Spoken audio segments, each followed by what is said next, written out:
কোরআনে কারীম আপনারা শুনতে এসেছেন, আমার বাইতুল শরীফের হযরত পীর সাহেব কিবলা মাদ্দাজিলুল আলী কোরআনে কারীমের আজমত বর্ণনা করতেছিলেন। আমার ইচ্ছে হচ্ছিল যেভাবে উনি বয়ান করছিলেন, আমার ইচ্ছে হচ্ছিল হুজুরের বয়ান আরো শুনি, সুন্দর করে আকর্ষণীয় করে কোরআনে কারীমকে তিনি পেশ করতেছিলেন। কোরআনে কারীম গোটা পৃথিবীর মানুষের জন্য সর্বশ্রেষ্ঠ নিয়ামত, এর থেকে বড় নিয়ামত বিশ্ববাসীর জন্য আর হতে পারে না। এটাই শ্রেষ্ঠ নিয়ামত। এই নিয়ামত আল্লাহ পাক পৃথিবীর মানুষের জন্য অবতীর্ণ করেছেন, এর মধ্যে কোনো ভুল নাই। একথা আপনাদের সামনে বারবার বলা হয়েছে। কোরআনে কারীম চ্যালেঞ্জ করেছে, ফাতু বিসূরাতিন, ছোট্ট একটা সূরা যদি পারো কোরআনে কারীমের মতো ছোট্ট একটা সূরা বের করে নিয়ে আসো, নকল করে এর সঙ্গে তুলনা করে ছোট্ট একটা সূরা মোকাবেলা করে পেশ করো। পৃথিবী আজ পর্যন্ত ১৫০০ বছর পার হয়ে গেছে, কোরআনে কারীমের মতো ছোট্ট একটি সূরা কেউ বানাতে পারে না। কোরআন হচ্ছে পৃথিবীর সর্বশ্রেষ্ঠ নিয়ামত। আপনারা জানেন এই পৃথিবীতে আল্লাহ যত নবী পাঠিয়েছেন সমস্ত নবীরাই হচ্ছেন মাসুম। নবীরা কি মাসুম, বেগুনাহ। নবীদের সমালোচনা করা যায় না। নবীদের সমালোচনা করলে, নবীদেরকে তাওহীন করলে কাফের হয়ে যাবে। কি হয়ে যাবে? কাফের হয়ে যাবে। নবীরা হচ্ছেন আল্লাহর পরেই রাসূল পাক সাল্লাল্লাহু আলাইহি সাল্লামের মর্যাদা। আর পৃথিবীর সমস্ত মানব মণ্ডলীর মধ্যে শ্রেষ্ঠ মানুষ হচ্ছে তারা যারা হচ্ছেন আম্বিয়া আলাইহিমুস সালাম। লা নুফাররিকু বাইনা আহাদিন মির রুসুলি, আমরা নবীদের মধ্যে কোনো পার্থক্য সূচিত করি না। কিন্তু আল্লাহ রাব্বুল আলামিন নবীদেরকে মর্যাদার দিক থেকে কারো উপরে কারো মর্যাদা কিছুটা দিয়েছেন, কিন্তু সমানভাবে তিনটা জিনিস দিয়েছেন সব নবীদেরকে। নবীদেরকে কয়টা জিনিস সমান দিয়েছেন? তিনটা। মর্যাদা সমান, কিন্তু সমান থাকলেও শ্রেষ্ঠ মর্যাদা হলো হযরত নূর সাল্লাল্লাহু আলাইহি ওয়াসাল্লামের। আর সমস্ত নবীদেরকে তিনটা জিনিস সমানভাবে দেওয়া হয়েছে। একটা হচ্ছে ওহী, একটা কি? ওহী। ২ নম্বরে দেওয়া হয়েছে মুজিজা, ৩ নম্বরে দেওয়া হয়েছে হুসনুল খুলক, উন্নত মানের চরিত্র। এই তিনটা জিনিস সমস্ত নবীদেরকে সমানভাবে দেওয়া হয়েছে। ওহী না হলে নবী হওয়া যায় না। নবুয়তের সর্বপ্রথম শর্ত হচ্ছে আল্লাহর কাছ থেকে ওহী আসা। এটা হলো এক। ২ নম্বরে যেটা, সেটা হচ্ছে মুজিজা। মুজিজা কি? মুজিজা হলো সমকালীন সবচাইতে বড় শক্তি যেটা, ওইটাকে দুর্বল করে দেয় যে জিনিস মুজিজা, অর্থাৎ আজিজ করে দেয় যে জিনিস, ওইটা হচ্ছে মুজিজা, দুর্বল করে দেয়। কিরকম? যেমন ধরুন, এই মুজিজা সমস্ত নবীদেরকে আল্লাহ কম বেশি দিয়েছেন। যেমন হযরতে মূসা আলাইহিস সালামের মুজিজা ছিল, আল্লাহ পাক তাকে বলছেন ওয়ামা তিলকা বিয়ামিনিকা ইয়া মূসা, হে মূসা তোমার হাতে ওটা কি? তোমার ডান হাতে ওটা কি? মূসা আলাইহিস সালাম বললেন হিয়া আসায়া, এটা একটা লাঠি। এই লাঠির উপরে আমি ভর করে দাঁড়াই, এটা দিয়ে আমি পাতা পাড়ি, এই দিয়ে আমি উট ছাগল ভেড়া সংরক্ষণ করি, এছাড়া আরো অনেক কাজ এই লাঠি দিয়ে আমি করে থাকি। আল্লাহ পাক জিজ্ঞেস করলেন মূসা তোমার হাতে ওটা কি? প্রশ্নের জবাব দিলেই হতো এটা একটা লাঠি, তা না বলে পাতা পাড়ি, তো এই দিয়ে ভর করে দাঁড়াই, এ দিয়ে উট ছাগল ভেড়া তাড়াই। এত কথা বলার দরকার কি? এত কথা বলার দরকার এই জন্যে, আশেক যদি সুযোগ পায় মাশূকের সঙ্গে কথা বলার, তাহলে তার আশেকের মন চায় সময়টা একটু লম্বা হোক, একটু প্রাণ ভরে কথা বলবো। এখানে আশেক হচ্ছেন হযরতে মূসা আলাইহিস সালাম, আর মাশূক হচ্ছেন আল্লাহ রাব্বুল আলামিন। হযরতে মূসা চাইলেন সুযোগ যখন পেয়ে গেছি, কথার সিলসিলা যেন তাড়াতাড়ি বন্ধ না হয়ে যায়, এই জন্য মূসা আলাইহিস সালাম ইচ্ছে করে কথা বাড়াতেছিলেন। আল্লাহ রাব্বুল আলামিন বললেন মূসা রে, তুমি যেটা বলেছ এটাই সব কথা নয়, ওই লাঠির ভিতরে আর একটা কুদরত আছে যা তুমি জানো না, লাঠিটাকে জমিনের উপরে ছেড়ে দাও। মূসা আলাইহিস সালাম লাঠি যখন জমিনের উপরে ফেলে দিলেন, হিয়া হাইয়াতুন তাসআব, লাঠি কি হয়ে গেল? বিরাট অজগর হয়ে গেল। মূসা আলাইহিস সালাম ভয় পেলেন। আল্লাহ রাব্বুল আলামিন বললেন ভয়ের কারণ নাই, খুযহা ওয়ালা তাখাফ, ভয় পেও না, ওটাকে ধরো। মূসা আলাইহিস সালাম ভয় পেলেন না, আল্লাহ বলছেন ভয় পেও না, ধরো। মূসা আলাইহিস সালাম ভয় করলেন না, ধরলেন। কি হয়ে গেল? লাঠি হয়ে গেল। আমি কিসসা শোনাবো না, আমি আমার এক লক্ষ্যে যাওয়ার জন্য কথাটি শোনাচ্ছি। মূসা আলাইহিস সালাম এই লাঠি নিয়ে ফেরাউন যেখানে তার দলবল নিয়ে, তার জাদুকরদের নিয়ে জাদু দেখাবার জন্য উপস্থিত হলো, সেখানে জাদুকরেরা জাদু মন্ত্র পুত করে সমস্ত লাঠি হাতের কাছে যা ছিল সবগুলোকে তারা সাপ, সিংহ, বাঘ ইত্যাদি বানিয়ে দিল। আর এই জাদু মন্ত্রে তৈরি সাপ, বাঘ, সিংহ গিয়ে ঝাঁপিয়ে পড়লো মূসা আলাইহিস সালামের উপরে। মূসা আলাইহিস সালাম ভয় পেয়ে গেলেন। আল্লাহ রাব্বুল আলামিন বলেন, মূসারে ভয় নাই, বাতিলের সামনে ময়দানে তোমাকে নামায় দিয়া তোমাকে একা আমি ছেড়ে দেই নাই, আমি আল্লাহ রাব্বুল আলামিন তোমার সাথে আছি, ভয় করার কোনো কারণ নাই, হাতের লাঠি ছেড়ে দাও। মূসা আলাইহিস সালাম লাঠি ছেড়ে দিলেন, লাঠি সাফ হয়ে গেল। আর যখন হা করলো, জাদুকরদের তৈরি করা সমস্ত সিংহ, বাঘ আর সাপগুলি মূসা আলাইহিস সালামের লাঠির পেটের মধ্যে ঢুকে গেল। জাদুকরেরা তারা চিন্তা করলো, অবাক হয়ে গেল। তারা ভাবলো আমরা যেটা দেখাইছি এটা তো জাদু, কিন্তু মূসা আলাইহিস সালাম যেটা দেখাইছেন এটা জাদু হতে পারে না, যেহেতু জাদু খেয়ে ফেলেছে। জাদু খেয়ে ফেলে যে জিনিস ওটা তো জাদু হতে পারে না, ওটা জাদুর বাপের চাইতেও বড় কোনো জিনিস, অর্থাৎ জাদুর দাদা হবে হয়তো, তা না হলে জাদু খেলো কি করে? এই যে ওই সময় ছিল জাদুর প্রভাব, সেই জাদুটাকে যে খেয়ে ফেললো, এইটার নাম হচ্ছে মুজিজা। এটার নাম কি? মুজিজা। হযরতে দাউদ আলাইহিস সালামের জামানায় সমরাস্ত্র তৈরি একটা প্রভাব ছিল। হযরত দাউদ আলাইহিস সালাম নিজে অস্ত্র তৈরি করতেন। তারপরে অস্ত্র তৈরি করতে গেলে লোহা আগুনে পোড়াতে হয়, তারপরে পিটাতে হয়, গলাতে হয়, নানান কিছু করতে হয়। দাউদ আলাইহিস সালামকে আল্লাহ রাব্বুল আলামিন এমন মুজিজা দিলেন, তিনি যখন লোহা মুঠো করে ধরতেন হাতের ভিতরে, লোহা পানি হয়ে হাতের ফাঁকের মধ্য দিয়া তা পড়ে যেত পানি হয়ে। এভাবে মুজিজা তাকে দেওয়া হলো। সুলাইমান আলাইহিস সালামের মুজিজা ছিল তক্তার উপরে বসতেন, ইঞ্জিন লাগতো না, মেশিন লাগতো না, বিনা ইঞ্জিনে বিনা মেশিনে তক্তা হাওয়ার উপরে উড়ে সারা পৃথিবী ঘুরে আসতেন। ঈসা আলাইহিস সালামের মুজিজা ছিল জন্মদের চোখের উপরে হাত বুলিয়ে দিতেন, সঙ্গে সঙ্গে চোখ তার ভালো হয়ে যেত। আবার কুষ্ঠ ব্যাধিগ্রস্ত লোকের গায়ে হাত বুলিয়ে দিলে তার শরীর ভালো হয়ে যেত। এটা ছিল তার মুজিজা। রাসূল পাক সাল্লাল্লাহু আলাইহি ওয়াসাল্লামের সময় মুজিজা, তার সময় প্রভাব ছিল সাহিত্যের, সাহিত্য আর কবিত্বের এত বেশি প্রভাব বিস্তার হলো, তারা কবিতা লিখে লিখে রচনা করে করে কাবা শরীফে লাগাই দিত। পারলে এই কবিতার সাথে মোকাবেলা করো এই চ্যালেঞ্জের। আল্লাহ রাব্বুল আলামিন সেই সময় কোরআনে কারীমকে অবতীর্ণ করে দিলেন। কোরআনে কারীম দুনিয়ার সমস্ত সাহিত্য আর কবিত্বের সমস্ত মানকে ছাড়িয়ে চলে গেছে এমন এক পর্যায়ে, কিয়ামত পর্যন্ত কোরআনের সাহিত্যের ভাবধারা এর মানকে উতরে যেতে পারবে এমন সাহিত্যের জন্ম আজও হয় নাই, ভবিষ্যতেও হবে না। এটা হলো রাসূল পাক সাল্লাল্লাহু আলাইহি ওয়াসাল্লামের মুজিজা। রাসূল সাল্লাল্লাহু আলাইহি ওয়াসাল্লামের 3000 মুজিজার ভিতরে শ্রেষ্ঠ মুজিজা হচ্ছে কোরআন। শ্রেষ্ঠ মুজিজা কি? তাই আমি বলতেছিলাম, নবীরা দুনিয়া থেকে বিদায় হয়ে গেছেন, মুজিজা সাথে নিয়ে গেছেন। দাউদ আলাইহিস সালাম ইন্তেকাল করলেন, তার মুজিজা লোহা পানি করা মুজিজা কবরে নিয়ে গেছেন। আজ আর কেউ লোহা চাপ দিলে পানি হয় না। সুলাইমান আলাইহিস সালাম দুনিয়া থেকে বিদায় হয়েছেন, মুজিজা কবরে নিয়ে গেছেন। আজ আর কেউ বিনা ইঞ্জিনে তক্তায় বসলে তক্ত আর বাতাসে উড়ে বেড়ায় না। হযরতে মূসা আলাইহিস সালাম বিদায় হয়ে গেলেন দুনিয়া থেকে, লাঠিও তার চলে গেছে। আজ আর দুনিয়ায় হাজার লাঠি একযোগে ফেললেও ছোট্ট একটা সাপও আর হবে না। ঈসা আলাইহিস সালাম বিদায় হলেন, মুজিজা চলে গেল সাথে। আজ পৃথিবীর কোন মানুষ কারো কোন জন্মদের চোখের উপরে হাত বুলালে চক্ষু আর ভালো হয়ে যাবে না, মুজিজা কবরে চলে গেছে। কিন্তু আপনার আমার নবী, বিশ্ব নবী জনাবে মুহাম্মদুর রাসূলুল্লাহ সাল্লাল্লাহু আলাইহি ওয়াসাল্লাম দুনিয়া থেকে বিদায় গ্রহণ করেছেন, মুজিজা সাথে নিয়ে যান নাই।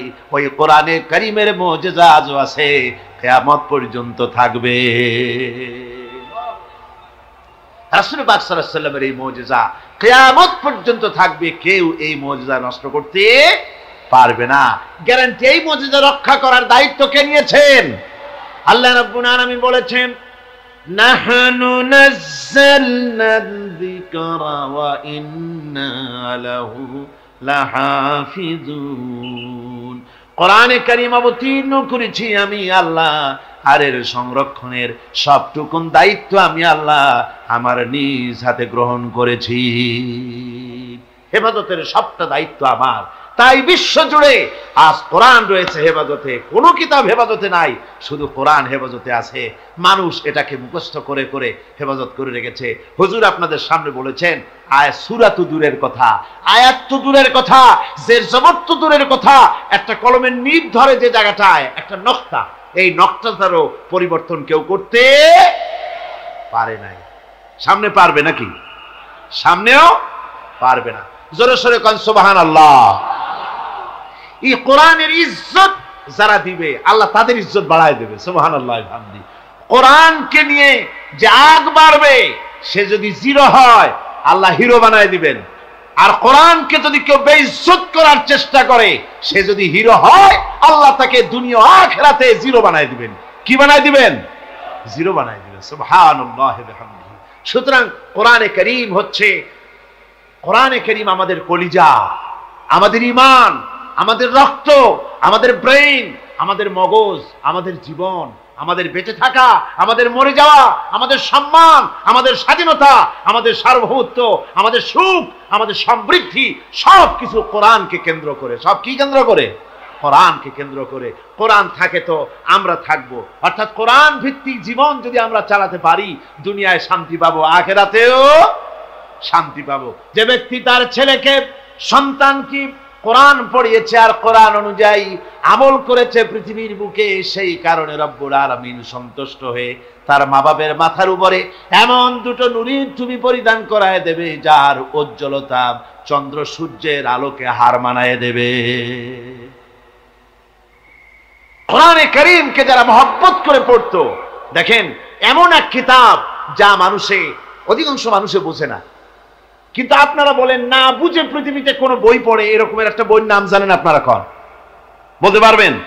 পারবেন না। কোরআন এমন কিতাব যা মানুষ বুঝেও পড়ে, না বুঝেও পড়ে, দিনেও পড়ে, রাতেও পড়ে, সকালেও পড়ে, সন্ধ্যায় পড়ে, আবার গভীর রাত্রে তাহাজ্জুদের নামাজ আদায় করে কোরআনে কারীম তেলাওয়াত করতে থাকে আর চোখ থেকে দরদর করে পানি পড়তে থাকে।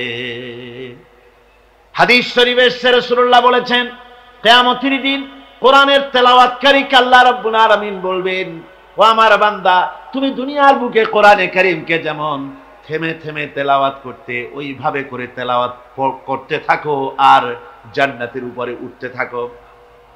কোরআনে কারীম থেমে থেমে তুমি যেভাবে দুনিয়ায় পড়তে ওইভাবে আয়াতে আয়াতে থেমে থেমে পড়ো আর উঠতে থাকো বেহেশতের মধ্যে। তোমার তেলাওয়াত যেখানে গিয়ে শেষ হবে বেহেশতে ওইটাই হবে তোমার অবস্থান স্থল। সুবহানাল্লাহ। আল্লাহ যেন আমাদেরকে আহলে কোরআন বানায় দেন। সবাই বলি আমিন। জোরে বলেন আমিন। আল্লাহ যেন আমাদেরকে কোরআনের সহি করে কোরআন তেলাওয়াত করার তৌফিক দান করেন। সবাই বলুন আমিন। কোরআন যেন বুঝতে পারি, কোরআন অনুযায়ী যেন আমল করতে পারি, এই তৌফিক যেন আল্লাহ আমাদের দেন। আমরা সবাই বলি আমিন।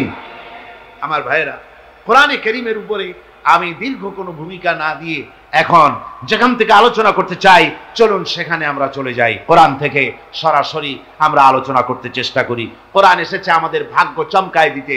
কোরআন আমাদেরকে এজন্য আসে নাই যে কোরআন আমাদের জন্য কোনো মুসিবত নিয়ে এসেছে, কোরআন আমাদের জন্য শুধুমাত্র তাবিজ নিয়ে এসেছে, কোরআন আমাদের জন্য ঝাড়ফুঁক নিয়ে এসেছে, তা নয়। কিন্তু বন্ধু, কোরআন এসেছে আমাদের জীবনের সব কথা নিয়ে।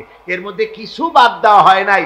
পিঁপড়ার মতো একটা ছোট্ট তুচ্ছ প্রাণীকেও বাদ দেওয়া হয় নাই, হাতির মতো বিরাট জন্তুকেও বাদ দেওয়া হয়নি। সব কোরআনে কারীমের মধ্যে বলা হয়েছে। এর ভিতরে এটা রাজনীতির বই নয়, কিন্তু রাজনীতির মূলনীতি আছে। রাজনীতির কি আছে? মূলনীতি আছে। এটা অর্থনীতির কিতাব নয়, কিন্তু অর্থনীতির মূলনীতি এর মধ্যে রয়েছে। এটা সমাজনীতির কিতাব নয়, কিন্তু সমাজনীতির মূলনীতি এখানে আছে।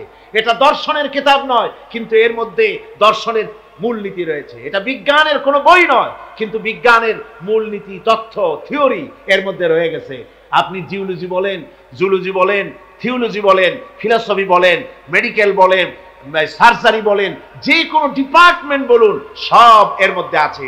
এর মধ্যে নাই পৃথিবীতে মানুষের দরকার অথচ কোরআনে নাই এমন কোন বিষয় নাই। সব বিষয়ের মূলনীতি হচ্ছে কোরআনে কারীম। সুবহানাল্লাহ ওয়া বিহামদিহি। এখানে সব আছে। এই কোরআনের জ্ঞান যার কাছে নাই সে সব থেকে মাহরুম। সব থেকে কি? আল্লাহর নবী বলেন, ইন্নাল্লাযী লাইসা ফি জাওফিহি শাইউম মিনাল কুরআনি কাল বাইতিল খারিব। আল্লাহর নবী বলেন, যে স্মৃতিপট, যে দেহটা কোরআন থেকে খালি, সেটা একটা উজাড় বাড়ির মতো, একটা বিরানা বাড়ির মতো, একটা ছাড়া বাড়ির মতো, যেখানে যে বাড়িতে মানুষ বাস করে না, ওই বাড়িতে যা থাকে, একটা যে স্মৃতিপটে কোরআন নাই, যে দেহে কোরআন নাই, ওই দেহটাও ওই রকম। আমার ভাইয়েরা, কোরআনে কারীম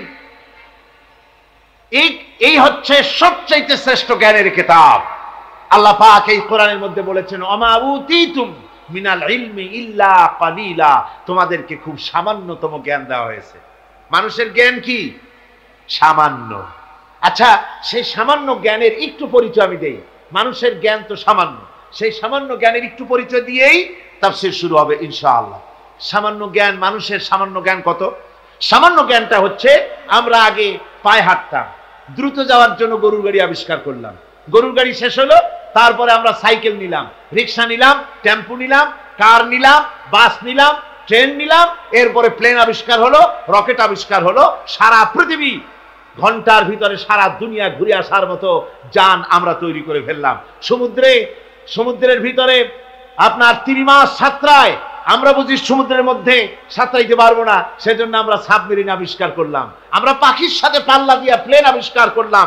আমরা চিতাবাঘের সাথে পাল্লা দিয়ে আমরা ট্রেন আবিষ্কার করলাম। চিতাবাঘ আর কি দৌড়াইতে পারে? তার থেকে আমার কার, আমার গাড়ি, আমার ট্রেন এখন অনেক বেশি চলে। অবশ্য বাংলাদেশি ট্রেন না, বাংলাদেশি ট্রেন তো ঘন্টায় বোধহয় কত 7 মাইল না 10 মাইল চলে। জাপান যে ট্রেন আবিষ্কার করেছে 300-350 মাইল স্পিডে সেটা চলে, প্লেনের সমান, প্রায় প্লেনের সমান। এই বুলেট ট্রেন তার নাম দেওয়া হয়েছে, জনমের মতো চলে। কথা বুঝতে পেরেছেন? এরকম চললো। তারপরে এই পৃথিবীর মানুষের জ্ঞান, সামান্য জ্ঞান দেখেন, সামান্য জ্ঞান কদ্দূর। সামান্য জ্ঞানে রাশিয়া, আমেরিকা, ব্রিটেন, ফ্রান্স, ওরা স্যাটেলাইট ছেড়ে দিয়েছে মহাকাশে।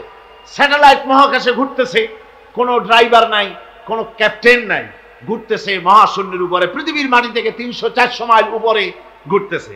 তারা দুনিয়ার খবর সংগ্রহ করছে, দেশে দেশে তা প্রেরণ করতেছে। সবকিছু তারা এই স্যাটেলাইটের মাধ্যমে করছে।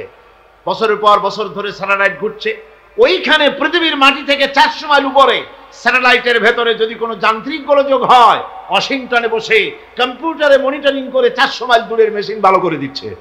এই হলো সামান্য জ্ঞান। কথা বুঝতে পেরেছেন? এই হলো সামান্য জ্ঞান। এই যদি সামান্য জ্ঞান হয়, তাহলে আল্লাহ সুবহানাহু ওয়া তাআলার কত বড় জ্ঞান। সুবহানাল্লাহ পড়েন। আমার বন্ধুগণ, আটলান্টিক মহাসাগরের ভেতরে যদি একটা পাখি তার ঠোঁটটা ডুবায় দিয়ে ঠোঁটটা উঠায়, আপনারা বলেন সাগরের, আটলান্টিক মহাসাগরের পানি কমবে কতখানি? জি, 1 ফোঁটাও কমবে না। কদ্দুর আর পানি আসবে তার ঠোঁটে? তাম পৃথিবীর সমস্ত মানুষ, আদম আলাইহিস সালাম থেকে নিয়ে এই পর্যন্ত, এখান থেকে নিয়ে কিয়ামত পর্যন্ত, তাম পৃথিবীর সমস্ত মানুষের সব জ্ঞান যদি এক জায়গায় করা যায়, তাহলে আটলান্টিক মহাসাগর থেকে পাখি যতটুকু পানি তুলতে পেরেছে ঠোঁটে করে, আল্লাহর অনন্ত অসীম জ্ঞানের সমুদ্র থেকে মানুষ অতটুকু জ্ঞানের যোগ্য হতে পারে নাই। ওই অসীম জ্ঞানের মালিক হচ্ছেন আমার আল্লাহ সুবহানাহু ওয়া তাআলা। তার কাছ থেকে এসেছে কোরআন। এই কোরআন হচ্ছে আসল জ্ঞান।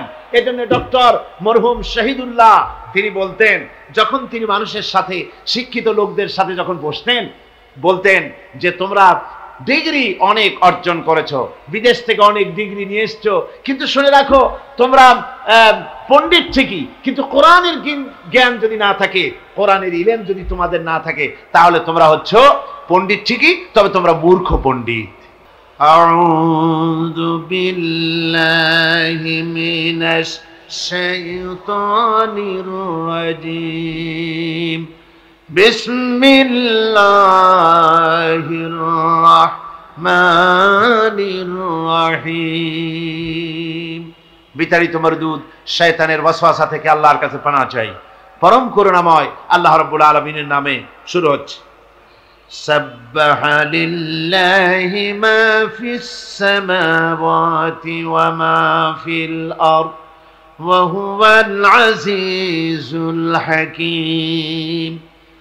يا أيها الذين آمنوا لم تقولون ما لا تفعلون كبر مقتا عند الله أن تقولوا ما لا تفعلون إن الله يحب الذين يقاتلون في سبيله صفا كأنهم بنيان مرصوص وإذ قال موسى لقومه يا قوم لم تؤذونني وقد تعلمون أني رسول الله إليكم فلما زاغوا أزاغ الله قلوبهم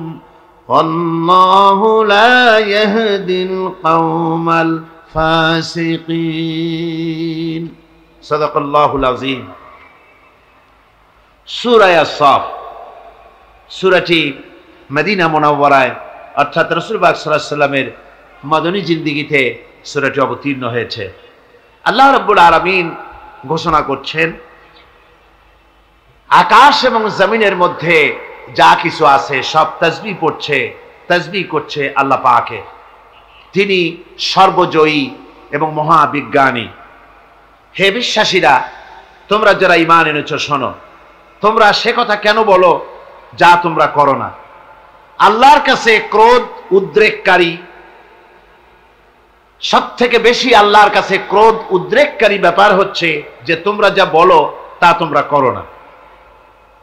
আসলে আল্লাহর কাছে প্রিয়পাত্র তো তারা যারা নাকি আল্লাহ রাস্তায় লড়াই করে সারিবদ্ধভাবে ইস্পাত দৃঢ় লৌহ প্রাচীরের মতো হয়ে। স্মরণ করো মূসা আলাইহিস সালামের কথা, যখন তিনি তার কওমকে বলেছিলেন, হে আমার জাতি, কেন তোমরা আমাকে উৎপীড়িত করছো, অথচ তোমরা ভালো করেই জানো যে আমি আল্লাহর পক্ষ থেকে রাসূল হয়ে এসেছি। পরে আল্লাহ রাব্বুল আলামিন পরে তারা যখন বক্রতার পথ অবলম্বন করলো, আল্লাহ রাব্বুল আলামিন তাদের দিলকেও বক্র করে দিলেন। আর আল্লাহ ফাসিকদেরকে কখনো হেদায়েতের রাস্তা দেখান না। এ হলো আয়াতগুলির শাব্দিক তর্জমা। সূরাটি রাসূল পাক সাল্লাল্লাহু আলাইহি ওয়াসাল্লামের মদনী জিন্দেগিতে অবতীর্ণ হয়েছে। উহুদের যুদ্ধের সমসাময়িক সময় সূরাটি নাজিল হয়েছে বলে মুফাসসিরিন কিরাম লিখেছেন। সূরাটির প্রথমেই মুমিনদেরকে সতর্ক করা হয়েছে এই বলে যে ওই সব লোক হচ্ছে ঘৃণ্য লোক, আল্লাহর কাছে ওই সব লোকেরা ঘৃণ্য যারা মুখে যে কথা বলে কাজে তা পরিণত করে না। এরা আল্লাহর কাছে দারুণ ঘৃণ্য ব্যক্তি। আর আল্লাহর কাছে দারুণ প্রিয় লোক হচ্ছে তারা যারা নাকি আল্লাহর দ্বীনকে প্রতিষ্ঠার জন্য আল্লাহর রাস্তায় সীসা ঢালা প্রাচীরের মতো মজবুত হয়ে সারিবদ্ধভাবে বাতিলের সঙ্গে যারা লড়াই করে তারা হচ্ছে আল্লাহ পাকের কাছে অত্যন্ত প্রিয় ব্যক্তি। এই সূরাটির ভেতরে বলা হয়েছে যে মূসা আলাইহিস সালাম এবং ঈসা আলাইহিস সালামের সাথে বনু ইসরাইলেরা যে ধরনের ব্যবহার করেছে আর তারপরে বনু ইসরাইলদের যে পরিণতি আমি আল্লাহ করে দিয়েছি, ও মুসলমানেরা, তোমরা যারা ঈমান এনেছো, তোমরাও যদি তোমাদের রাসূল মুহাম্মদ সাল্লাল্লাহু আলাইহি ওয়াসাল্লামের সাথে এমন দুর্ব্যবহার করো তাহলে বনু ইসরাইলদের মতো দশা তোমাদেরও হবে। এখানে আল্লাহ রাব্বুল আলামিন এই সূরাটির ভেতরে যে কথাটা বলছেন তা হচ্ছে, প্রথমেই শুরু হচ্ছে সাব্বাহা লিল্লাহি মা ফিস সামাওয়াতি ওয়াল আরদ, যা কিছু আছে এই পৃথিবীতে আর আকাশে জমিনে সবকিছু আল্লাহর তাসবিহ পড়ে। কার তাসবিহ পড়ে? সাব্বাহা ইউসাব্বিহু তাসবিহান। সাব্বাহা দিয়ে বোঝানো হচ্ছে অতীতে এই পৃথিবীতে যা কিছু ছিল এবং ভবিষ্যতে যা কিছু পৃথিবীতে আসবে, যা আছে আকাশে, যা আছে জমিনে, সব কিছুই তাসবিহ পড়ে কার? আল্লাহ পাকের। জোরে বলেন, কার তাসবিহ পড়ে? আকাশে এবং জমিনে আমরা যা কিছু দেখতে পাই সব আল্লাহ রাব্বুল আলামিনের তাসবিহ পড়ে। একথা বলে আল্লাহ পাক মানুষকে যেন এই কথাই বুঝাতে চাচ্ছেন যে পৃথিবীর মানুষ, তোমাদেরকে শুধুমাত্র তাসবিহ করার জন্যই পাঠানো হয় নাই। আল্লাহ পাক তোমাদের তাসবিহর মুহতাজ না। তোমরা জিকির করবে, তোমরা আল্লাহ রাব্বুল আলামিনের সিজদা করবে, তোমাদের সিজদা তোমাদের তাসবিহর জন্য আল্লাহ মুহতাজ নন। এই পৃথিবীতে যা কিছু আছে সব আল্লাহর তাসবিহ পড়ে, আল্লাহর জিকির করে, গাছেও করে, পানিতেও করে, মাছেও করে, গাছের পাতাগুলি করে, সমস্ত প্রাণী জগৎ সবাই আল্লাহর জিকির করে, আল্লাহর তাসবিহ পড়ে। তোমরা ওদের ভাষা বোঝো না, ওরা ওদের ভাষায় আল্লাহ পাকের জিকির করে, তোমরা বুঝতে পারো না। পাখির ডাকগুলির মধ্যে তোমরা যে ধরনের খেয়াল করো ওই ধরনের ডাক শুনতে পাও। যেমন আমাদের দেশে একটা পাখি আছে, আমরা শুনতে পাই বউ কথা কও বলে। এরকম পাখি আছে নাকি চট্টগ্রামে? আছে, বউ কথা কও পাখি বলা হয়। তা আসলে আসলে সে কিন্তু বউ কথা কও বলে না। তার কথা বলার দরকার কি? তার বউ কি তার উপরে রাগ করে আছে নাকি? আসলে সে ওটা বলে না। আসলে তোমরা তার তাসবিহ বোঝো না। আল্লাহ কোরআন শরীফে বলেছেন ও ওর ভাষায় আল্লাহর জিকির করতেছে। কার জিকির করে? আল্লাহ রাব্বুল আলামিনের জিকির করে। পাখিতে পাখির কলকাকলি আর বাতাসের সনসন রব, পানির কলতান, যা কিছু আমরা শুনতে পাই, পাতার মরমর রব, যত রকমের শব্দ আমাদের কানে আসে, পাখির হোক, বাতাসের হোক, গাছের হোক, পানির হোক, যত রকম আওয়াজ আমরা শুনতে পাই, আমরা তাসবিহ বুঝতে পারি না। আসলে ওরা জিকির করতেছে আল্লাহু আল্লাহু আল্লাহু। জোরে করেন আল্লাহু আল্লাহু আল্লাহু আল্লাহু আল্লাহু।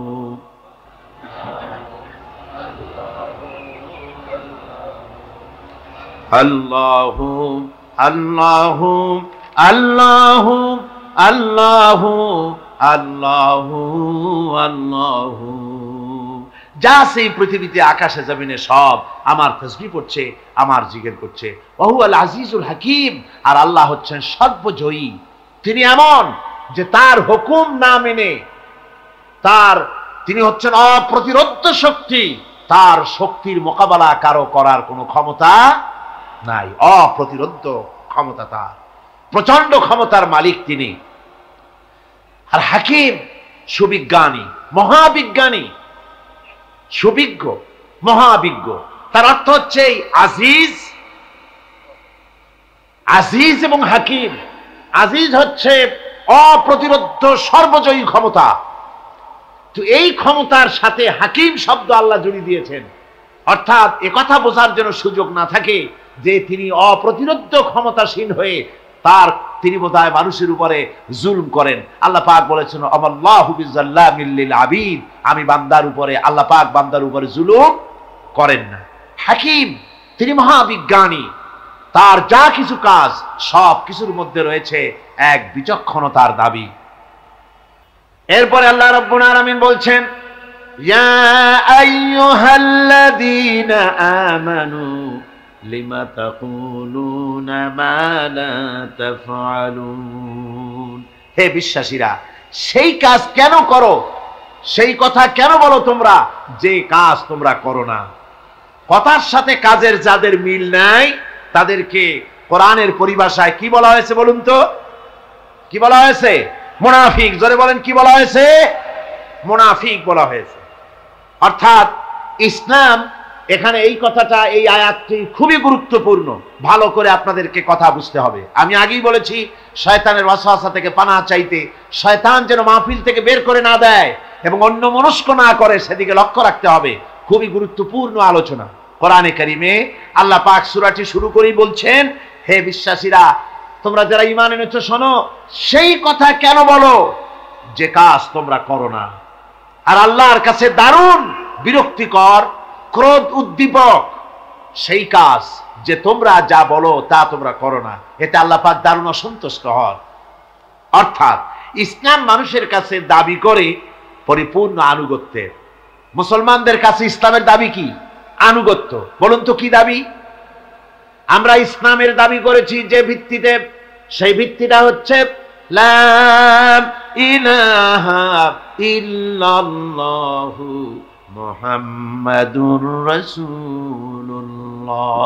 জোরে সরে পড়েন লা ইলাহা ইল্লাল্লাহ, লা ইলাহা ইল্লাল্লাহ, লা ইলাহা ইল্লাল্লাহু মুহাম্মাদুর রাসূলুল্লাহ।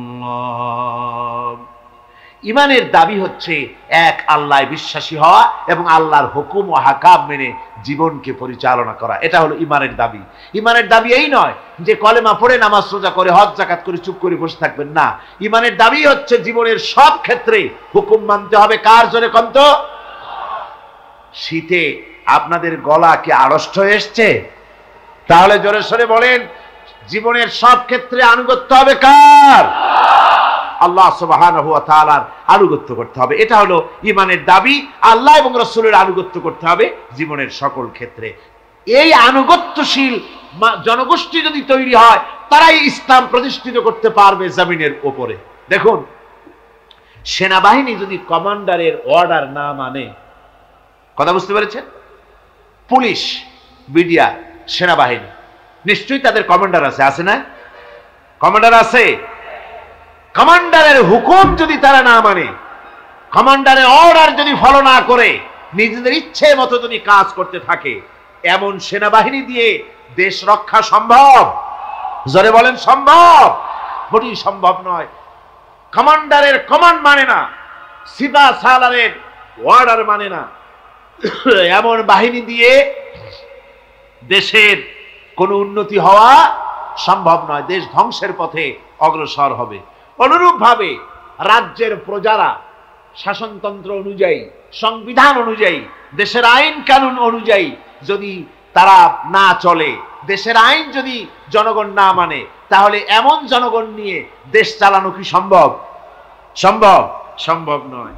অনুরূপভাবে সরকারি অফিসের লোকেরা, মিল কলকারখানার লোকেরা যারা চাকুরিরত, তারা যদি চাকরি করতে গিয়ে যদি মিল কলকারখানার নিয়ম কানুন যদি না মানে, তাহলে তাদের দ্বারা এই কলকারখানা কি চলতে পারে? চলতে পারে না। তাই অনুরূপভাবে আপনাদেরকে কথাগুলি বুঝতে হবে যে সেনাবাহিনী যদি কমান্ডারের হুকুম না মানে, তারপরে দেশের লোকেরা যদি দেশের আইন না মানে, কলকারখানা এবং অফিসাদারের লোকেরা যদি তাদের আইন শৃঙ্খলা না মানে, তাহলে দেশ যেমন চলতে পারে না, অফিস যেমন চলতে পারে না, সেই সেনাবাহিনী দিয়ে দেশের যেমন কোনো উপকার হয় না। অনুরূপভাবে যে মুসলমানেরা দাবি করে যে আমরা এক আল্লাহ বিশ্বাস করেছি, অথচ আল্লাহ এবং তার রাসূলের হুকুম অনুযায়ী জীবনকে পরিচালনা করে না, এমন মুসলমানদের দিয়ে আল্লাহর দ্বীন প্রতিষ্ঠা হতে পারে কখনোই পারে। সুতরাং ইমানের দাবি হলো আনুগত্য হবে সবটা কার? আল্লাহ রাব্বুল আলামিনের পরিপূর্ণ আনুগত্য হতে হবে আল্লাহ পাকের। দেখুন, মুনাফিক হচ্ছে কাফেরের চাইতে নিকৃষ্ট। মুনাফিক কিসের চাইতে নিকৃষ্ট? কাফেরদের নামে সূরা নাজিল হয়েছে খুব বড় একটা, নাকি? কাফেরের নামে সূরা কতটুকু? একেবারে ছোট্ট একটা সূরা। আর মুনাফিকদের নামে একেবারে 2 রুকুর মোটামুটি একটা বড় সূরা নাজিল হয়েছে। তাহলে এর দ্বারা কি বোঝা যায়? কাফেরের চাইতে মুনাফিক ক্ষতিকর এবং নিকৃষ্ট। ইসলামের সবচাইতে বেশি ক্ষতি করেছে কারা? মুনাফিকেরা। কারা করেছে? সেনবার উপায় নাই। মুনাফিক মুমিনের মতোই মাথায় টুপি দেয়, মুনাফিক মুমিনের মতোই মুখে দাড়ি রাখে, মুনাফিক মুমিনের মতোই মসজিদে যায়, মুনাফিক মুমিনের মতোই কালেমার দাবি করে, মুসলমানের দাবি করে। বলে কি আমরা কি মুসলমান না? এত বড় বড় কথা কোন আপনারা? আমরা বুঝি মুসলমান না? এইভাবে তারা দাবি করে। আর এইভাবে মুসলমানদের ভেতরে থেকে ইসলামের সবচাইতে বেশি ক্ষতি করেছে মুনাফিক। এখন আসুন, মুনাফিকদের পরিচয় আমাদের জানা দরকার। কোরআনে কারীম এবং হাদিস, কোরআনে এবং হাদিসে মুনাফিকদের পরিচয় তুলে ধরা হয়েছে। এই নিফাক থেকে যেন আমরা বাঁচতে পারি, সেই জন্য কোরআনে কারীমের বিভিন্ন আয়াত থেকে এবং হাদিস থেকে আমি আপনাদের সামনে মুনাফিকদের চরিত্র সম্পর্কে তুলে ধরবো। ফায়দা কি? ফায়দাই হবে ওই সব চরিত্র যদি আমাদের মাঝে থাকে, তাহলে আমরা এর থেকে মুক্ত হতে পারবো। 1 নম্বর ফায়দা। আর 2 নম্বর ফায়দা, এই চরিত্র যাদের মাঝে আছে তাদেরকে আমরা চিনতে পারবো মুনাফিক বলে। ঠিক কিনা কর? তাই আমি আপনাদের সামনে এখন কোরআনে কারীম থেকে মুনাফিকদের পরিচয় সম্পর্কে বলছি। মুনাফিকরা হচ্ছে দ্বিমুখী চরিত্রের লোক। তারা দুই গ্রুপকে খুশি করতে চায়, দুই গ্রুপের মানুষের কাছে ফায়দা লোটার জন্য দুই গ্রুপের সঙ্গে সম্পর্ক রাখে। ইসলাম বিরোধী যারা তাদের সাথেও সম্পর্ক থাকে, আর ইসলাম যারা করে তাদের সাথেও সম্পর্ক রক্ষা করে। কোরআনে কারীম ওদের ব্যাপারে বলা হয়েছে, আল্লাহ রাব্বুল আলামিন বলেন, ফাইন কানা লাকুম ফাতহুম মিনাল্লাহি ক্বালু আলাম তাকুম মাআকুম। তোমাদের যদি ফাতহ হয়, তোমাদের যদি বিজয় হয়, মুসলমানদের যদি বিজয় হয়, তাহলে তারা মুসলমানদের কাছে গিয়ে বলে, আমরা কি আপনাদের সাথী ছিলাম না? আমরা তো আপনাদেরই লোক, আপনাদেরই লোক, সবসময় আপনাদের কাছে ঘুরেছি, চান্দা টান্দা দেওয়ার চেষ্টা করছি, আমরা তো আপনাদেরই লোক, আজকে আপনাদের বিজয় হয়েছে, এই বিজয়ে আমরাও শামিল। এভাবে করে মুসলমানদের বিজয় হলে তারা এগিয়ে আসে। আর যদি কাফেরদের জয় হয়, وَإِنْ كَانَ لِلْكَافِرِينَ نَصِيبٌ قَالُوا أَلَمْ نَسْتَحْوِذْ عَلَيْكُمْ। কাফেরদের যদি বিজয় হয়, তাহলে কাফেরদের কাছে গিয়ে বলে, আমরা তো তোমাদের সাথীরই লোক, আর মুসলমানদের অত্যাচার থেকে বাঁচাবার জন্য তোমাদেরকে আমরা বড় চেষ্টা করেছি, মুসলমানেরা যাতে তোমাদের উপর অত্যাচার করতে না পারে সেজন্য রাত দিন আমরা পরিশ্রম করেছি, আমরা তোমাদের সাথীরই লোক। এই বলে দুই দিকে ফায়দা লুটতে চায়। ওদিকে আপনার মুসলমানদের কাছেও ফায়দা লুটতে চায়, আবার কাফেরদের বিজয় হলে সেখানেও তারা ফায়দা লুটতে চায়। মুনাফিকরা হলো সুবিধাবাদী। মুনাফিকরা কি? সুবিধাবাদী, সুবিধাবাদ জিন্দাবাদ, এই চরিত্রের লোক। সূরা তাওবার মধ্যে বলা হয়েছে, তাবুকের যুদ্ধে আল্লাহর নবী যখন মুসলমানদেরকে দাওয়াত দিলেন যুদ্ধে যাওয়ার জন্য, জিহাদে যাওয়ার জন্য, লোকেরা সব প্রস্তুতি নিল। মুনাফিকরা তখন গিয়ে রাসূলের কাছে আরজ করলেন। মুনাফিকরা বলল, হে আল্লাহর নবী, আমার কোমরে ব্যথা, কেউ বলল আমার মাথায় যন্ত্রণা, কেউ বলল আমার মেয়ের বিবাহ, কেউ বলল আমার ফসল পেকেছে, এই সময় যেতে পারবো না। নানান অজুহাত দিয়ে তারা যাওয়া থেকে বিরত রইল। আল্লাহ রাব্বুল আলামিন এদের চরিত্র সম্পর্কে কোরআনে কারীমের মধ্যে বলে দিলেন, লাউ কানা আরাদান করিবান ওয়া সাফারান কাসিদান লাত্তাবাউ ওয়ালাকিন বাউদাত আলাইহিমুশ শুক্কা। আল্লাহ পাক বলছেন, লাউ কানা আরাদান করিবান ওয়া সাফারান কাসিদান, যদি সফর হতো সহজ, সফরটা যদি, রাস্তাটা যদি সুগম হতো, আর ফায়দাটা যদি সহজলভ্য হতো, লাত্তাবাউ, তাহলে অবশ্যই এই লোকেরা আপনার অনুসরণ করত। যেহেতু পথ খুব কঠিন, শত শত মাইল যেতে হবে মদিনা থেকে তাবুকের প্রান্তরে, বহুত কষ্ট, উট আছে, ঘোড়া আছে, আবার অনেকের নাই, পায়ে হেঁটে যেতে হবে, খাবার আছে, আবার অনেকের কাছে নাই, খেতে কষ্ট হবে, যেতে কষ্ট হবে, পথে কষ্ট হবে, রৌদ্রে কষ্ট হবে, এই সব কষ্ট। আর ফায়দা খুব তাড়াতাড়ি জিততে পারবো তাও তো এখানে ধারণা নাই। মুনাফিকরা বলেছে, মুসলমানরা যখন জিহাদে যাচ্ছে বলেছে, যাও, এরা মক্কার কুরাইশ না, রোমকদের সাথে লড়াই হবে, টের পাবা, রোমকরা ঝুলাইয়া পিটাইয়া জনমের যুদ্ধের স্বাদ মিটাইয়া দেবে। মুসলমানদের যখন ভালো হয় তখন ওদের কলিজা শুকায় যায় দুঃখের। আল্লাহ রাব্বুল আলামিন বলেন, ইন তামসাসকুম হাসানাতুন তাসুউহুম ওয়া ইন তুসিবকুম সাইয়্যাতুন ইয়াফরাহু বিহা। মুমিনদের যদি ভালো হয়, মুসলমানদের যদি সুখ এবং সমৃদ্ধি আসে, তাহলে মুসলমানদের সুখ সমৃদ্ধিতে তাদের কলিজা জ্বলি পড়ে যায়, অসন্তুষ্ট হয় দারুণ ভাবে। আর যদি মুসলমানদের বিপদ আসে, মুসিবত আসে, খুশিতে তাদের কলিজা একেবারে দারুণ ভাবে তাদের খুশিতে উদ্বেল হয়ে পড়ে। মুনাফিকদের আরেকটি চরিত্র হচ্ছে, হকপন্থী এবং বাতিলপন্থীদের রোশানাল হতে, নিরাপদে থাকার জন্য প্রতারণামূলক সম্পর্ক রাখে। প্রতারণামূলক সম্পর্ক মুসলমানদের কাছেও ভেড়ে, আবার ওদের সঙ্গেও ভেড়ে।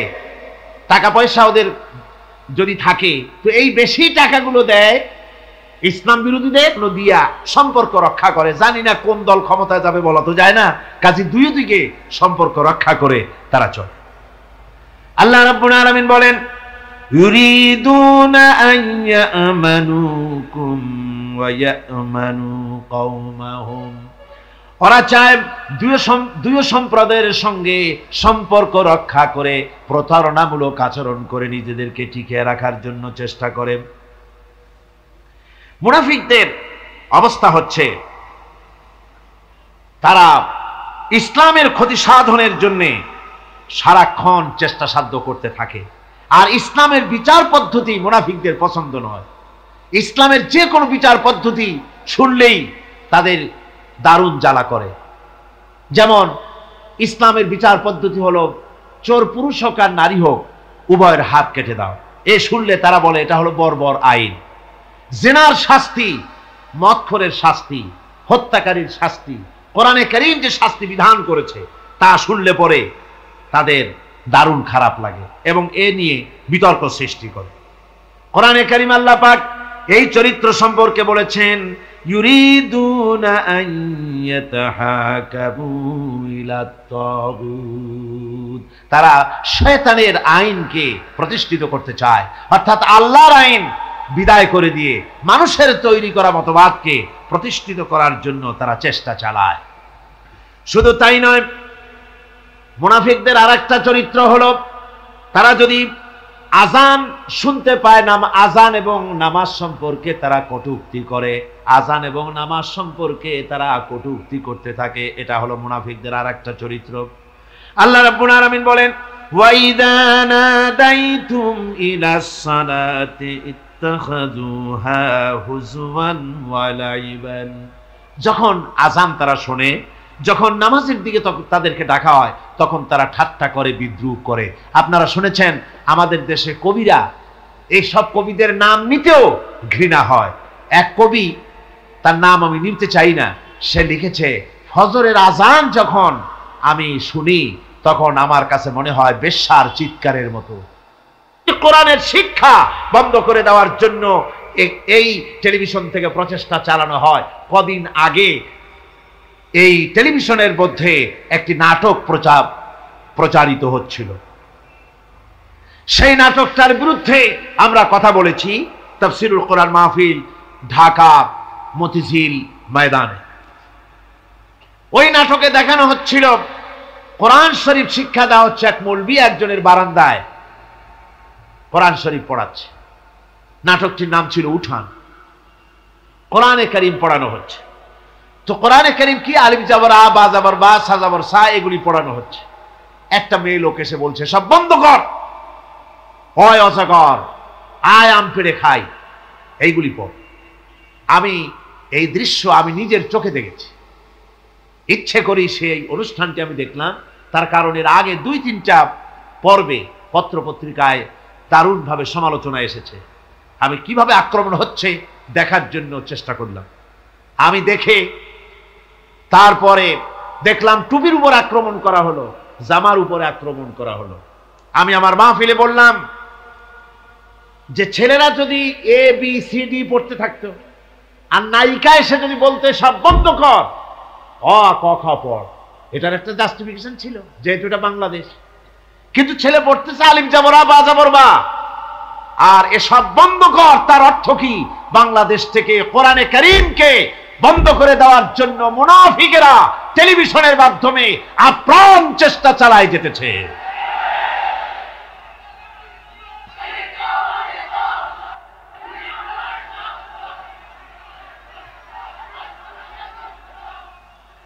আমরা সেইখানে আমরা দাবি করলাম গভর্নমেন্টের কাছে। সেদিন যারা এসবিআই, বিএনএসআই, ডিএফআই যারা আসছিলেন, আমি সকলের কাছে বললাম যে আল্লাহর কাছে আপনারা দায়ী হয়ে যাবেন যদি আপনারা আমাদের এই বক্তব্য সরকারের কানে না পৌঁছান। কোরআনে কারীম বন্ধ করার ষড়যন্ত্র, মুসলমানদেরকে গাল দেওয়া, আর মুসলমানদের উপরে কলকাতার প্রভুত্ব প্রতিষ্ঠার জন্য এই নাটক লেখা হয়েছে। এটা যদি বন্ধ করা না হয় মুসলমানেরা টিভি ভবন ঘেরাও করবে। সরকারের কানে সম্ভবত কথা গিয়েছে। তারপরে 2 দিন পরে এই নাটক প্রচার টিভিতে বন্ধ করা হয়েছে। কিন্তু আজকের পত্রিকা আবার দেখলাম এটাকে পুনঃপ্রচার করার জন্য বামপন্থীরা উঠে পড়ে লেগেছে। এই হলো মুনাফিকদের কাজ। গভর্নমেন্ট যদি তথ্য মন্ত্রণালয় যদি এই নাটককে আবার পারমিশন দেয়, তাহলে আমরা বুঝতে বাধ্য হব সরকারকে মুনাফিকি রোগে পেয়েছে। কোরআনে কারীমের কথা অনুযায়ী আমরা বুঝতে পারবো সরকারকে কোন রোগে পাইছে, মুনাফিকি রোগে পেয়েছে। তার কারণ হচ্ছে মুনাফিকরা সব সময় চায় আল্লাহর দ্বীন যাতে দুনিয়া থেকে মিটে যায়, সেজন্য নাটকের মাধ্যমে, গানের মাধ্যমে, প্রচারের মাধ্যমে, পত্রিকার মাধ্যমে অহরহ ইসলামের বিরুদ্ধে সমালোচনা করা, এটাই হলো তাদের কাজ। টুপির বিরুদ্ধে, জামার বিরুদ্ধে, নামাজের বিরুদ্ধে, মসজিদের বিরুদ্ধে তারা এরকম করতে থাকে। পাপের কাজ যদি দেখে তড়িৎ গতিতে ওরা ঝাঁপিয়ে পড়ে। কোরআনে কারীমে রব্বুল আলামিন বলেন, ওয়া তারা কাসীরাম মিনহুম ইউসারিউনা ফিল ইসমি ওয়াল উদওয়ান। মুনাফিকদের চরিত্র এটাও যে তারা যখনই সুযোগ পায় তখনই খারাপ কাজের দিকে, মন্দ কাজের দিকে ঝাঁপায় পড়ে এবং মানুষদেরকে মন্দের দিকে, গুনাহের দিকে, জুলুমের দিকে, অত্যাচারের দিকে তড়িৎ গতিতে তারা ঝাঁপায় পড়ে। এটা হলো তাদের কাজ। মুনাফিকদের আরেকটা চরিত্র হচ্ছে তারা যদি নামাজ পড়তে দাঁড়ায়, নামাজ তারা পড়ে মানুষকে দেখাবার জন্য, আল্লাহকে খুশি করার জন্য মুনাফিকরা নামাজ পড়ে না। কোরআনে কারীমে বলা হচ্ছে, ওয়াইদা কামু ইলাস সালাতি কামু কুসালা ইউরাউনান নাস। মুনাফিকদের চরিত্র হচ্ছে তারা নামাজে যায় না, যদি যায় তাহলে নামাজের মধ্যে দাঁড়ায় কাহিনী এবং চুস্তি অবস্থায়। আল্লাহ রাব্বুল আলামিন বলেন মুনাফিকদের চরিত্র হলো জিহাদের নাম যখন তারা শোনে, জিহাদের নাম শোনা মাত্রই তাদের কলিজা কেঁপে ওঠে। রাআইতাল্লাযীনা ফী কুলুবিহিম মারাদুন ইয়ানজুরুনা ইলাইকা নাযারাল মাগশিয়্যি আলাইহি মিনাল মাউত।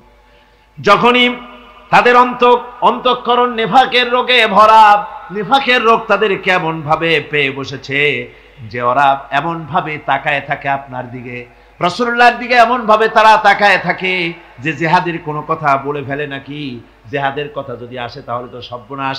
ওদের মৃত্যু যন্ত্রণার মতো, মৃত্যুর জ্বালায় পতিত ব্যক্তি যেমন চোখ ফ্যাকাশে হয়ে যায়, জিহাদের কোনো কারবার বা যুদ্ধের কোনো দামাডোল বেজে উঠলেই এদের কলিজার মধ্যে কাঁপ সৃষ্টি হয়ে যায়, কলিজার মধ্যে কাঁপ সৃষ্টি হয়, জিহাদের তারা দারুণভাবে ভয় পায়। মোমেনদের উল্টা, মোমেনদের হলো জিহাদের নাম শুনতে তাদের কলিজার মধ্যে ফুর্তি আসে। তার কারণ হচ্ছে জিহাদের ময়দান হচ্ছে এমন এক ময়দান, আল জান্নাতু তাহতা দিলালিস সায়ুফ, বেহেশত হচ্ছে তরবারির ছায়াতলে। এই রাস্তায় যদি মরতে পারি, জীবনে তো বহুত গুনাহ করছি, বেহেশতে যেতে পারবো কিনা আল্লাহই জানে, কিন্তু এই একটা পথ, এইখানে যদি জানটা দিতে পারি বিনা হিসাবে আল্লাহর জান্নাতে চলে যেতে পারবো। আর শাহাদাতের মত হচ্ছে পিঁপড়ায় কাটার যন্ত্রণার চাইতে বেশি কিছু না। মুমিনদের দিলের জন্য খুশি হয়, আর ওদের দিল দারুণ কষ্ট তারা পেতে থাকে। এদের অবস্থা হচ্ছে যেখানে দ্বীনের কথা হয় সেখানে তারা চুপ করে বসে কথা শোনে, আর যখন দ্বীন ইসলামী আন্দোলনের কথা আসে, জিহাদের কথা আসে, তখন তারা খুব ভয় পায়া এদিক ওদিক তাকায়। কোরআনে কারীমে ওদের এই চরিত্র সম্পর্কে বলা হয়েছে, ওয়াইযা মা উনজিলাত সূরাতুন নাযারা বা'দাহুম ইলা বা'দিন হাল ইয়ারাকুম মিন আহাদিন সুম্মা ইনসারাফু। এরা কোরআনের আয়াত যখন নাজিল হয় তখন একজন আরেকজনের দিকে তাকাতাকি করে, কি জানি আমাদের ব্যাপারে কোনো আয়াত নাজিল হয়ে পড়ে নাকি, অথবা জিহাদের ব্যাপারে কোনো আয়াত নাজিল হয়ে পড়ে নাকি। কেউ দেখে নাকি এই সব এদিক ওদিক তাকাই আসতে এই জায়গা থেকে কেটে পড়ে যে আমাদের চরিত্রই তো বর্ণনা করা হচ্ছে, কাজী এখন আর বসা ঠিক না, আস্তে করে কেটে পড়ার জন্য চেষ্টা করে। এটা হলো মুনাফিকদের আর একটা চরিত্র। এরা এইভাবে করে নিজেদের চরিত্রকে প্রকাশ করে ধরা পড়ে, এবং ইসলামের সবচাইতে মারাত্মক ক্ষতি এই মুনাফিকরা চিরকাল করেছে। আল্লাহ রাব্বুল আলামিন বলেন মুনাফিকদের ব্যাপারে মুসলমানদের বিপদ হলে তারা দারুণভাবে খুশি হয়, আর মুনাফিকদের চরিত্র হলো মুসলমানদের উপকার হলে, ভালো হলে তারা দারুণভাবে অসন্তুষ্ট হয়ে যায়। যখন আর আল্লাহ মুমিনদেরকে সান্ত্বনা দেন, মুমিনদেরকে আল্লাহ পাক সান্ত্বনা দিচ্ছেন মুনাফিকদের ব্যাপারে, কুল লা ইউসিবানা ইল্লা মা কাতাবাল্লাহু লানা ওয়া মাওলানা ওয়া আলাল্লাহি ফালিয়াতাওয়াক্কালিল মুমিনুন। মুনাফিকদের শোনায় দাও, মুমিনদেরকে বলা হচ্ছে তোমরা মুনাফিকদের শোনাও যে তোমরা যে আমাদের ব্যাপারে খুশি হচ্ছ, যে আমাদের বিপদ দেখে, আমাদের চতুর্দিক থেকে বিপদ, মুসলমানদের আর চতুর্দিক থেকে কি বিপদ, এই বিপদ দেখে তোমরা দারুণ খুশি যে মুসলমানেরা এইবার মার খাচ্ছে, ইসলামী আন্দোলন আর কোমর সোজা করে দাঁড়াতে পারবে না, এইবার শেষ, বুদ্ধি করিয়া যে ষড়যন্ত্রের জালে আটকায় দিছি আর মুক্তি হবে না। এই যে তারা খুশি। আল্লাহ রাব্বুল আলামিন বলেন, মুমিনেরা তোমাদের ঘাবড়াবার কোনো কারণ নাই, তোমরা বলে দাও কুল লা ইউসিবানা ইল্লা মা কাতাবাল্লাহু লানা, তোমরা শোনায় দাও যে আমাদের কিছুই হয় না, আমাদের শুধু তাই হয় যে আল্লাহ রাব্বুল আলামিন আমাদের জন্য লিখে রেখেছেন, আমাদের তাকদীরে যেটা আছে ওটাই হবে, এর থেকে বেশি কিছুই হবে না। তিনি আমাদের মাওলা, তিনি আমাদের মনিব, তিনি আমাদের প্রভু, আর সমস্ত মুমিনদের উচিত সে আল্লাহর উপরই নির্ভর করা। তবে তোমরা জেনে রাখো, তোমরা আমাদের জন্য যে জিনিসের অপেক্ষা করছো, কুল হাল তারাব্বাসুনা বিনা ইল্লা ইহদাইল হুসনাইন, তোমরা আমাদের জন্য যে জিনিসের অপেক্ষা করতেছো, আল্লাহ বলছেন মুমিনেরা তোমরা বলো, তোমরা মুনাফিকদের বলো যে আমাদের ব্যাপারে তোমরা যে জিনিসের অপেক্ষা করছো তার দুটি ভালোর একটি ছাড়া কি, অর্থাৎ তোমরা আমাদের জন্য অপেক্ষা করতেছো আমরা যেন মরে যাই, আমরা যেন শেকস্ত খাই, তো আমরা যদি পৃথিবীতে মরে যাই তাহলে তো আমরা শহীদ হয়ে গেলাম, আর আমরা যদি বেঁচে থাকলাম তো আমরা তো গাজী হয়ে গেলাম। আমাদের ওই যে হাতি মরার মতো আর বাঁচার মতো, হাতি মরলেও লাখ টাকা, বাঁচলেও লাখ টাকা, আমরা মরলে গাজী, বাঁচলে কি শহীদ, কোনো দিক দিয়ে আমাদের ঠগ নাই। সুতরাং তোমরা আমাদের জন্য যে জিনিস অপেক্ষা করো তার দুটো ভালোর একটি ছাড়া কি, আর আমরা তোমাদের ব্যাপারে, তোমরা যেমন আমাদের ব্যাপারে অপেক্ষা করতেছো, আমরাও তোমাদের ব্যাপারে আরেকটা জিনিসের অপেক্ষা করছি, ওয়া নাহনু নাতারাব্বাসু বিকুম আইয়ুসিবাকুমুল্লাহু বিআযাবিন মিন ইনদিহি আও বিআইদিনা, আমরাও তোমাদের জন্য অপেক্ষা করতেছি একটা জিনিসের, তোমরা আমাদের জন্য দুটি জিনিস অপেক্ষা করো, আমরাও তোমাদের জন্য দুটি জিনিস অপেক্ষা করছি, তা হচ্ছে তোমাদের শাস্তিটা আল্লাহ নিজে দিবেন না আমাদের হাত দিয়ে দেওয়াবেন, আমরা সেইটার অপেক্ষা করতেছি। ফাতারাব্বাসু ইন্না মাআকুম মুতারাব্বিসুন, সুতরাং তোমরা অপেক্ষা করতে থাকো, আমরা অপেক্ষা করতে থাকি। ব্যাপারটা কোথায় গিয়ে দাঁড়ায় আসো আমরা সকলে তা লক্ষ্য করি। সুতরাং এই মুনাফিকদের এই হচ্ছে চরিত্র, চিরকাল ইসলামের সঙ্গে বিরোধিতা করা, মুসলমানদের সাথে ঠাট্টা বিদ্রুপ করা, এটাই হচ্ছে তাদের চরিত্র। এই চরিত্র দিয়েই তারা ইসলামকে চিরকাল ক্ষতিগ্রস্ত করে এসেছে। রাসূল পাক সাল্লাল্লাহু আলাইহি ওয়াসাল্লাম এই মুনাফিকদের সম্পর্কে বলেছেন যে মুনাফিকরা হচ্ছে ইদা হাদা গাদারা, যখন তারা ওয়াদা করে সে ওয়াদাকে তারা খেলাফ করে, এটা হচ্ছে মুনাফিকদের একটা চরিত্র। তারপরে তাদের কাছে কোনো জিনিস আমানত রাখলে, ইদা উতুমিনা খান, যখন আমানত রাখা হয় সে আমানতের তারা খেয়ানত করে। তারপরে যখন তারা ঝগড়ায় লিপ্ত হয় তখন তারা পরস্পরকে গালাগালি করে, আর যদি তারা কথা বলে কথার মধ্যে কথায় কথায় তারা মিথ্যে কথা বলে। এই হচ্ছে মুনাফিকদের চরিত্র। এরপরে মুনাফিকরা শুধু রুজি রুটি আর পেট নিয়েই তারা ব্যস্ত থাকে। মুনাফিকদের এই চরিত্র কোরআন এবং হাদিসে আল্লাহ রাব্বুল আলামিন স্পষ্ট করে মানুষের সামনে তুলে ধরেছেন, যাতে করে আমরা মুনাফিকি চরিত্র থেকে রক্ষা পেতে পারি। এই মুনাফিকদের সম্পর্কে সর্বশেষ কথা, আল্লাহ রাব্বুল আলামিন যেহেতু মুনাফিকরা ইসলামের সবচাইতে বেশি ক্ষতি করেছে, সেই জন্য আল্লাহ রাব্বুল আলামিন নবীকে বলেছেন যে আপনি যদি এদের ব্যাপারে ইস্তাগফির লাহুম আও লা তাস্তাগফির লাহুম ইন তাস্তাগফির লাহুম ৭০ মাররাতান ফালান ইয়াগফিরাল্লাহু লাহুম।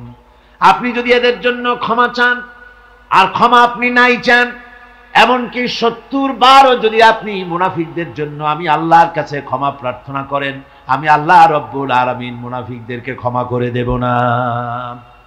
মুনাফিক হচ্ছে চরমভাবে ক্ষতিগ্রস্ত, দুনিয়াও ক্ষতিগ্রস্ত হবে, আখিরাতেও তারা ক্ষতিগ্রস্ত হবে। আল্লাহ পাকের কত বড় কথা যে কিয়ামত পর্যন্ত মুনাফিকদের জন্য হুজুর সাল্লাল্লাহু আলাইহি ওয়াসাল্লামকে বলা হচ্ছে যে ৭০ বারও যদি তাদের জন্য আপনি আমার কাছে ক্ষমা চান, আমি মুনাফিকদেরকে কখনো ক্ষমা করব না। সুতরাং আমাদেরকে বুঝতে হবে মুনাফিকি চরিত্র সবচাইতে নিকৃষ্ট চরিত্র, আর এই চরিত্রে আল্লাহ পাক সবচাইতে বেশি অসন্তুষ্ট হন। আল্লাহ পাক তাই বলছেন, কাবুরা মাকতান ইনদাল্লাহি আন তাকুলু মা লা তাফআলুন। আল্লাহর কাছে সবচাইতে বেশি ক্রোধ উদ্রেককারী এই ব্যাপারটাই যে তোমরা যা বলো তা তোমরা করো না, এটা বড় মারাত্মক ব্যাপার, আল্লাহ এটাকে সহ্য করেন না। সুতরাং মুমিনদেরকে আয়াত থেকে শিক্ষা গ্রহণ করতে হবে, মুনাফিকি ছাড়তে হবে, আনুগত্য করতে হবে, সবটাই আল্লাহর। কার আনুগত্য হবে? আল্লাহ এবং রাসূলের আনুগত্য জীবনের সকল ক্ষেত্রেই করতে হবে। এটাই মুসলমানদের জন্য ঈমানের সবচেয়ে বড় দাবি। তারপরে রব্বুল আলামিন বলেন, ইন্নাল্লাহা ইউহিব্বুল্লাযীনা ইউকাতিলুনা ফি সাবিলিহি সাফফান কাআন্নাহুম বুনিয়ানুম মারসুস। আল্লাহ পাক বলছেন, আল্লাহ নিশ্চয়ই ভালোবাসেন সেই সব লোকদেরকে যারা কাতারবন্দী হয়ে আল্লাহর রাস্তায় লড়াই করে, সীসা ঢালা প্রাচীরের মতো ইস্পাত কঠিন দৃঢ় হয়ে যারা কাতারবন্দী হয়ে সুসংবদ্ধ হয়ে আল্লাহর জন্য যারা লড়াই করে। এখানে বলা হচ্ছে যে লড়াইটা হবে আল্লাহর জন্য, সংগ্রাম হবে কার জন্য? ইউকাতিলুনা ফি সাবিলিহি। লড়াই কিন্তু লড়াইটা কখনই দেশ দখল করা, তা আবার মানুষের তৈরি করা আইন কানুন প্রতিষ্ঠার জন্য দেশ দখল করার সংগ্রাম, মানুষের তৈরি করা মতবাদকে প্রতিষ্ঠা করার সংগ্রাম, এই জাতীয় যত রকমের সংগ্রাম আছে, যত রকমের জিহাদ আছে, এই সমস্ত সংগ্রামকে, লড়াইকে ইসলাম জায়েজ করে না। এগুলি মুসলমানদের জন্য একদম নিষিদ্ধ। মুসলমানরা লড়াই করবে কেবলমাত্র আল্লাহর রাস্তায়, ফি সাবিলিহি, জিহাদ ফি সাবিলিল্লাহ, ওয়া তুজাহিদুনা ফি সাবিলিল্লাহ। লড়াই হবে কার পথে? সবে চিল্লায় বলেন, লড়াই কার পথে? লড়াই কি? জিহাদ কি? জিহাদ এই নয় যে আপনি লাঠি ঠেঙ্গা নিয়ে তারপরে বাইর হবেন আর হিন্দু খ্রিস্টান যেখানে পাবেন সমানে মারিয়া শেষ করে ফেলাবেন, এর নাম জিহাদ নয়। জিহাদ হচ্ছে আল্লাহর রাস্তায় সংগ্রাম করা, লড়াই করা। সেই লড়াইটা কি? যে কোনো উদ্দেশ্যকে সফল করার জন্য প্রচেষ্টা চালানো, প্রাণান্তকর প্রচেষ্টা চালানো, ওই প্রচেষ্টার নামই হচ্ছে কি? জিহাদ। সুতরাং এই জিহাদটা হবে আল্লাহর রাস্তায়, সংগ্রাম হবে আল্লাহর রাস্তায়। কি উদ্দেশ্যে? দ্বীন প্রতিষ্ঠার উদ্দেশ্যে। কোরআনে কারীমে রব্বুল আলামিন বলেছেন, আল্লাযীনা আমানু ইউকাতিলুনা ফি সাবিলিল্লাহ। যারা নাকি ঈমানদার তারা লড়াই করে আমি আল্লাহর রাস্তায়, আমি আল্লাহর পথে তারা লড়াই করে, সংগ্রাম করে আমার দেওয়া জীবন ব্যবস্থা প্রতিষ্ঠার জন্য। ওয়াল্লাযীনা কাফারু ইউকাতিলুনা ফি সাবিলিত তাগুত। আর যারা নাকি কাফের, ভালো করে শোনেন, আল্লাহ পাক বলছেন যারা নাকি কাফের তারাই লড়াই করে মানুষের তৈরি করা তাগুতের পথে লড়াই করে, অর্থাৎ আল্লাহর দেওয়া রাসূলের দেওয়া বিধানকে বাদ দিয়ে মানুষের তৈরি করা, অন্যের তৈরি করা মতবাদ প্রতিষ্ঠার পিছনে সংগ্রাম করে। এখন আপনি দেখেন এই পৃথিবীতে সমাজতন্ত্র কার তৈরি? মানুষের। আল্লাহর না মানুষের? জোরে বলেন, এটা কার তৈরি? আল্লাহর না মানুষের? জাতীয়তাবাদ কার তৈরি? আল্লাহর না মানুষের? পুঁজিবাদ কার তৈরি? আল্লাহ না মানুষের? সমাজতন্ত্র কার তৈরি? আল্লাহ না মানুষের? ধর্মনিরপেক্ষতাবাদ কার তৈরি? আল্লাহ না মানুষের? এই সমস্ত মতবাদকে মানুষের তৈরি করা, এসব মতবাদকে প্রতিষ্ঠিত করার জন্য যারাই সংগ্রাম করে, যারাই লড়াই করে, আল্লাহ পাক বলেছেন ওয়াল্লাযীনা কাফারু ইউকাতিলুনা ফি সাবিলিত তাগুত, এরা হচ্ছে লড়াই করে তাগুতের পথে, শয়তানের পথে। কার পথ এগুলি? শয়তানের পথ। জোরে বলেন এই পথগুলি কার? শয়তানের পথ। তারপরে আল্লাহ রাব্বুল আলামিন বলছেন وَإِذْ قَالَ مُوسَى لِقَوْمِهِ يَا قَوْمِ لِمَ تُؤْذُونَنِي وَقَدْ تَعْلَمُونَ أَنِّي رَسُولُ اللَّهِ إِلَيْكُمْ فَلَمَّا زَاغُوا أَزَاغَ اللَّهُ قُلُوبَهُمْ وَاللَّهُ لَا يَهْدِي الْقَوْمَ الْفَاسِقِينَ। স্মরণ করো মুসা আলাইহিস সালামের কথা। এই কথাগুলি আল্লাহ মুসলমানদের স্মরণ করাচ্ছেন। কাদেরকে? মুসলমানদেরকে। মুসা আলাইহিস সালামের কথা স্মরণ করো। তিনি তার কওমদেরকে বললেন, হে কওম, হে আমার জাতি, তোমরা কেন আমাকে উৎপীড়িত করছো, কেন আমাকে কষ্ট দিচ্ছ? ওয়াকাদ তা'লামুনা আন্নী রাসূলুল্লাহি ইলাইকুম, আর একথা তোমরা ভালো করেই জানো যে আমি তোমাদের জন্য রাসূল হয়ে এসেছি আল্লাহর পক্ষ থেকে। বন্ধুগণ, কোরআনে কারীমে একথা বলা হয়েছে, সর্বত্র প্রায় এসেছে, নবীদের উপরে সমকালীন যুগের লোকেরা নবীদেরকে কষ্ট দিয়েছে, মুসিবত দিয়েছে। কারণ কি? নবীদের স্বভাব খারাপ ছিল, তাই নাকি? নাউযুবিল্লাহি মিন যালিক। নবীরা স্বভাব চরিত্রের দিক থেকে সর্বশ্রেষ্ঠ। নবীদের জন্য সমকালীন লোকেরা খেপলো কেন? খেপেছে একটাই কারণ ছিল। নবীদের বিরুদ্ধে খেপার একটি কারণ, তা হচ্ছে নবীরা দুনিয়ার মানুষের সামনে বলেছেন, ইয়া কওমি ইবুদুল্লাহা মা লাকুম মিন ইলাহিন গায়রু। নবীরা দাওয়াত দিয়েছেন, ও আমার কওম, ও আমার জাতি, এক আল্লাহ ছাড়া কারো গোলামি করা যাবে না, কারো আনুগত্য করো না, দাসত্ব করো, গোলামি করো একমাত্র আল্লাহ রাব্বুল আলামিনের। অন্য আয়াতে এসেছে আল্লাহ পাক বলেছেন, وَلَقَدْ بَعَثْنَا فِي كُلِّ أُمَّةٍ رَسُولًا أَنِ اعْبُدُوا اللَّهَ وَاجْتَنِبُوا الطَّاغُوتَ। আমি এমন কোন জাতি নাই, এমন কোন দল নাই যাদের জন্য নবী প্রেরণ করি নাই। নবীরা গিয়া তাদেরকে বলেছেন, এক আল্লাহর গোলামি করো, আর মানুষের দাসত্ব, তাগুতের গোলামি বর্জন করো, আল্লাহর গোলামি করো। এই কথা বলার সঙ্গে সঙ্গে তাগুত খেপে গেছে। কে খেপে গেছে? কে খেপেছে? তাগুত সহ্য করতে পারে নাই। তাগুত বলা হয় সেই শক্তিকে, যে শক্তি নিজে শুধু আল্লাহর আইন অমান্য করে বসে থাকে না, অন্যদেরকেও আল্লাহর আইন অমান্য করতে বাধ্য করে। ওরাই খেপে গেল। ওরা খেপে মার আরম্ভ করে দিল। হযরতে মুসা আলাইহিস সালাম মার খেয়েছেন। হযরতে মুসা আলাইহিস সালাম, হযরতে ঈসা আলাইহিস সালাম, ইব্রাহিম আলাইহিস সালাম, নূহ আলাইহিস সালাম, এমন কোন পয়গম্বর আছেন যিনি মার খান নাই? কোরআনে কারীম বলা হচ্ছে, ইয়া হাসরাতান আলাল ইবাদ মা ইয়াতিহিম মির রাসূলিন ইল্লা কানু বিহি ইস্তাহজিউন। আফসোস বান্দার উপরে, এমন একজন রাসূলও পাঠাই নাই যার সঙ্গে সমকালীন যুগের লোকেরা ঠাট্টা করে নাই, বিদ্রুপ করে নাই, পাগল বলে নাই, এমন একজনও পাঠাই নাই। যাকেই পাঠিয়েছি তার সাথে সমকালীন লোকেরা ঝগড়া বিবাদ করেছে, মারধর করেছে, অত্যাচার করেছে।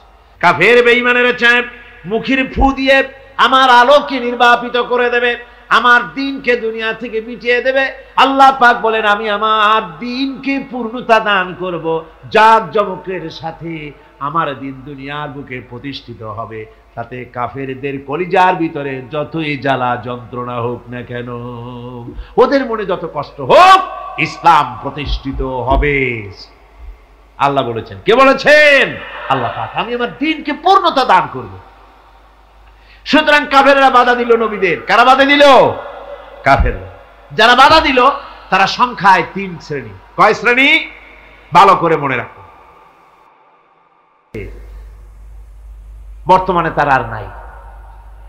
জি, বর্তমানেও আছে, ভবিষ্যতেও থাকবে। 3 শ্রেণীর লোকেরাই বাধা দিয়েছে, বর্তমানেও দিচ্ছে, ভবিষ্যতেও দিবে।